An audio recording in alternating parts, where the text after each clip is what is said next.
जय हिंद। हवा में उड़ रहा विमान किस तरह से एयर ट्रैफिक कंट्रोलर के कंट्रोल में रहता है और कैसे रडार से पता किया जाता है कि कौन सी जहाज की ऊंचाई कितनी है, कितनी हाइट पर उड़ रहा है, कितनी स्पीड है, किस देश का वो विमान है। इसे टोटली कंट्रोल के लिए एक ATC बनाया जाता है जिसे कहते हैं एयर ट्रैफिक कंट्रोलर।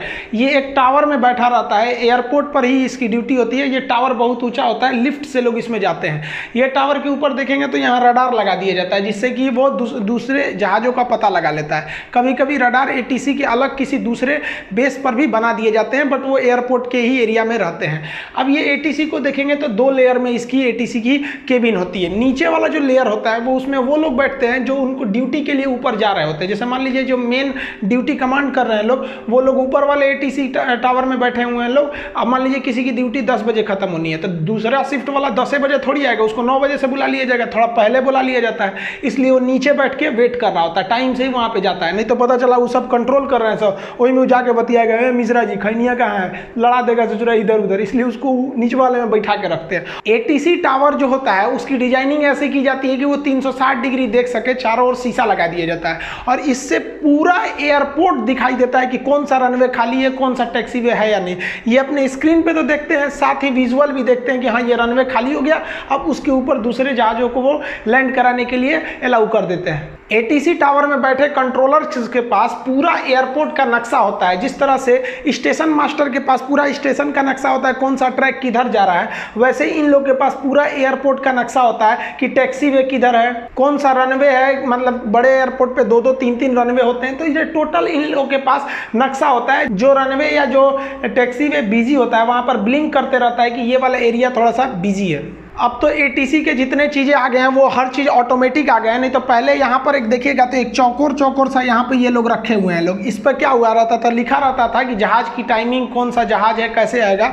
तो जो जहाज है अभी लैंडिंग, जो जैसे स्टेशन पर कैसे होता है, शेड्यूल होता है कि दिल्ली से कितनी ट्रेनें खुलेंगी, कितनी जाएंगी, उसी तरह से हर एयरपोर्ट का शेड्यूल होता है कि कितनी जहाजें यहाँ डेली आती हैं और कितनी जाती हैं। तो जो शेड्यूल वाला होता है उसको यहाँ रख लिया जाता है, उस पर सारा लिस्ट लगा रहता है। जो लैंड कर जाती है उनको एक अलग में रख देते हैं लोग। और लैंड की है तो यहीं थोड़े रहेगी, उड़ के जाएगी यहाँ पर। तो जो चली गई है उसको नीचे गिरा देते हैं लोग यहाँ पर, ताकि इसको पता रहे कि इतनी जहाजें अभी आने वाली है, इतनी लैंड कर चुकी हैं, इनका फाइनल हो चुका है, ये टोटल खत्म हो जाता है। तो ये पहले इस तरह से होता था। अभी तो हर चीज का स्क्रीन टच एक पैनल आ गया, उसी में ये लोग कर लेते हैं। इन लोग को जहाज की जो जानकारी पहले दी जाती थी वो प्राइमरी रडार PR से मिलती थी। प्राइमरी रडार पे केवल जहाज पता चलता था, ये जहाज आ रहा है, उसका स्पीड और लोकेशन नहीं पता चल पाता था।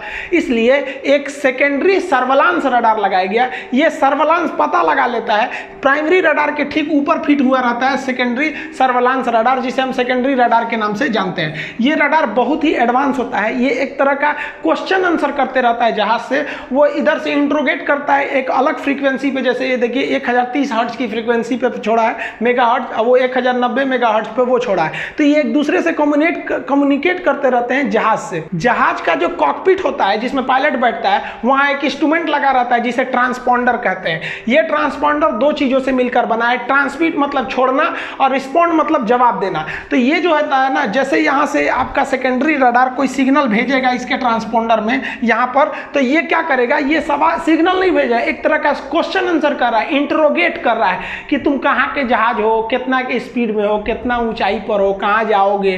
तो इस ससुरा क्या होता है, ये जो मशीन होता है इसमें फिट होता है कि कितनी ऊंचाई पे जहाज उड़ रहा है। ये तो कॉकपिट में ही बैठा रहता है, ये वाली मशीन तो कॉकपिट में ही रहती है। तो कॉकपिट में तो हर चीज का रिकॉर्ड रहता है, कितनी हाइट पर है, कितने स्पीड में जा रहा है, इस जहाज का कोड क्या है, कौन से साइज का जहाज है। मान लीजिए सेस्ना जहाज रहेगा तो छोटा सा होता है, 20 आदमी के बैठने वाला, तो उसको कोनो रनवे पे उतार दीजिए, बड़ छोट से मतलब नहीं है। हैवी जंबो जेट रहेगा तो जहाज की हर एक इंफॉर्मेशन इस ट्रांसपोर्टर में रहती है। जैसे सेकेंडरी रडार उसको कहता है कौन हो तो तुरंत उसको भेज देता है। तो इसके लिए एक फायदा ये रहता है कि पूछने की जरूरत नहीं पड़ती है, रडार स्क्रीन पे जो दिखता है वहीं पे सारा इंफॉर्मेशन मिल जाता है। ATC टावर में बैठे कंट्रोलर्स के पास आगे एक रडार होता है। उस रडार पे आप देखेंगे तो जो अभी तो मॉडर्न जमाना आ गया तो सेकेंडरी रडार है। इस रडार में 2-3 खासियत। यहाँ पर जो सर्किल दिखेगा इस तरह से, ये सर्किल बताता है कि कितनी दूरी पर है वो जहाज।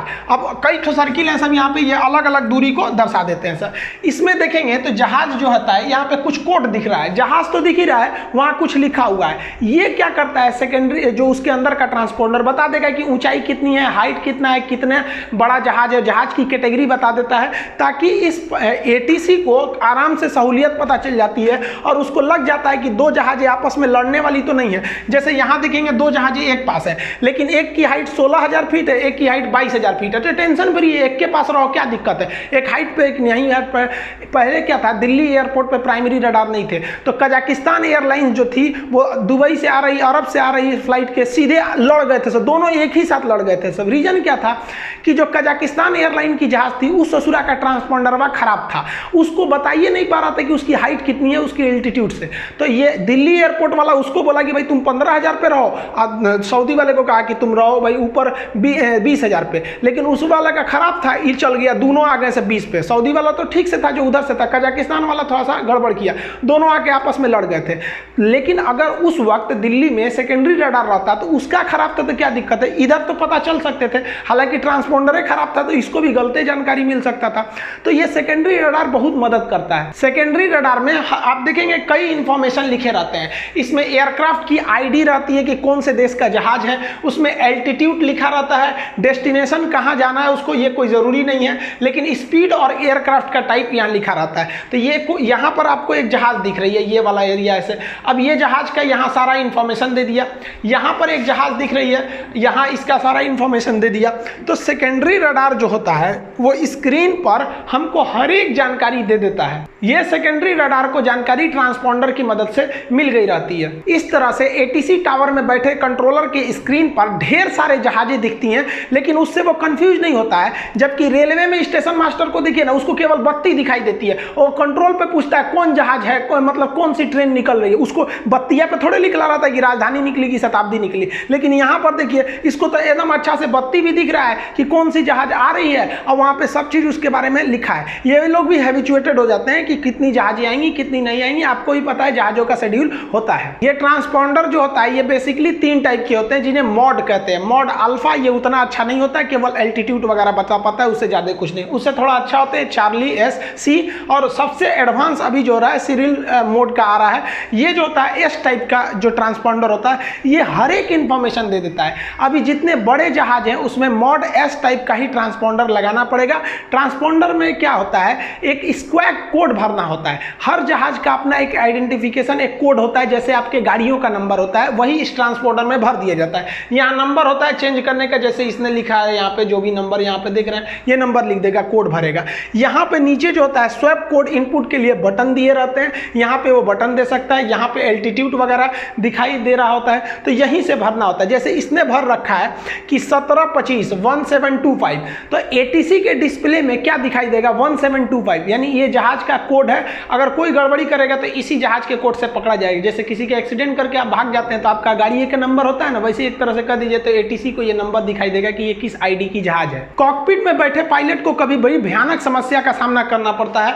जैसे मान लीजिए कि जहाज हाईजैक हो गया, हाईजैक होने पे क्या करते हैं सब ना, जो हाईजैकर होते हैं कॉकपिट में घुस के खोपड़िए पे बंदूक भिड़ा देते हैं, कहते कुछ मत करना, बताना भी मत कि हम हाईजैक हो गए हैं। अब क्या होगा, बता देगा कि हाईजैक हो गए तो खोपड़िए उड़ा देगा यहाँ पर, और नहीं बताएगा तो कहीं और उड़ा के लेके चल जाएगा। एक और समस्या क्या होती है कि जो जहाज होता है उसका नेविगेशन सिस्टम होता है, रडार होता है, रेडियो होता है जिसपे वो बात कर रहा होता है। कभी कभी वो रेडियो सिग्नल काम नहीं करता है या नेविगेशन ही गायब हो जाता है, उस गायब हो जाएगा, हवा में फ्यूल खत्म होगा, दबा के गिरेगा कहीं, तो एक ये समस्या है।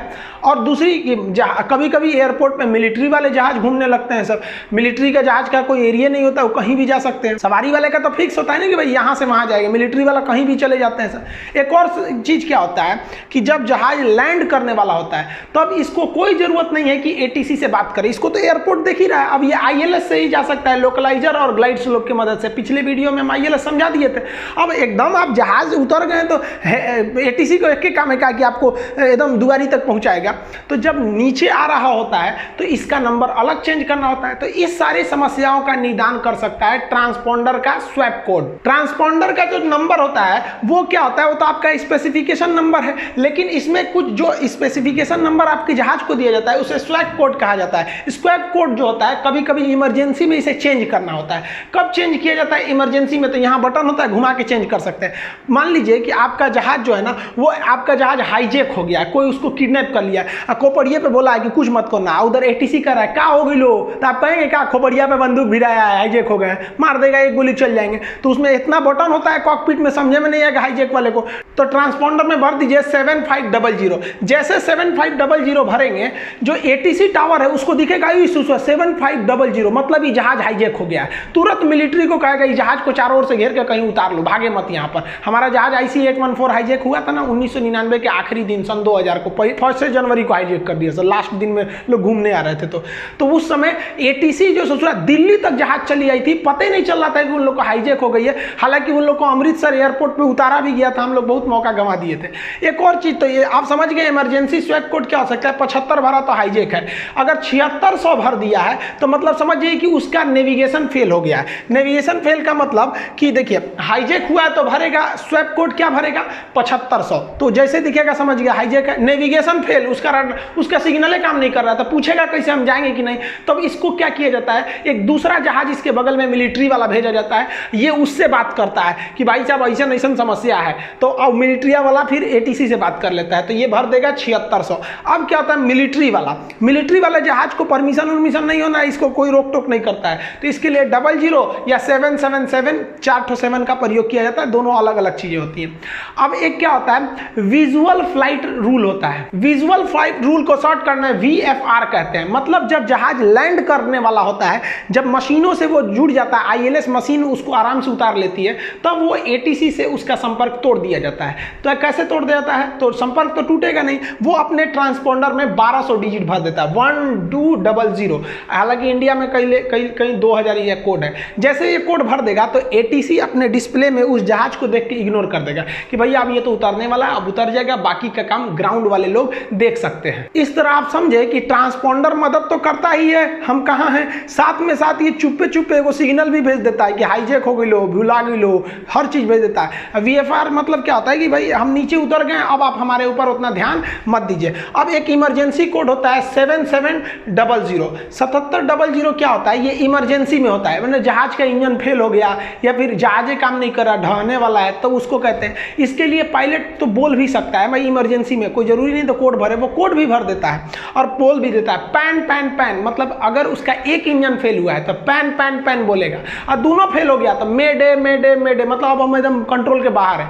तो जैसे ये ATC को स्क्रीन पे 7700 दिख गया या फिर मेडे मेडे या पैन पैन सुनाई दिया, सारा एयरपोर्ट को क्लियर कर देगा, कहेगा भाई जहां मन उतर जाओ, कोई दिक्कत नहीं, जहां मन उतर जाओ, सब खाली है तुम्हारे लिए। अब इस बार जो कोझिकोड में दुर्घटना हुई, अब वहां ना पैन पैन बोला गया ना मेडे मेडे बोला गया। ब्लैक बॉक्स में पूरी रिपोर्ट आएगी कि बोला गया था या नहीं बोला गया था। अभी तक तो नहीं पता चल पाया है कि कोझिकोड में क्यों हुआ था, क्योंकि दो बार गो अराउंड होने का मतलब कुछ ना कुछ तो प्रॉब्लम है।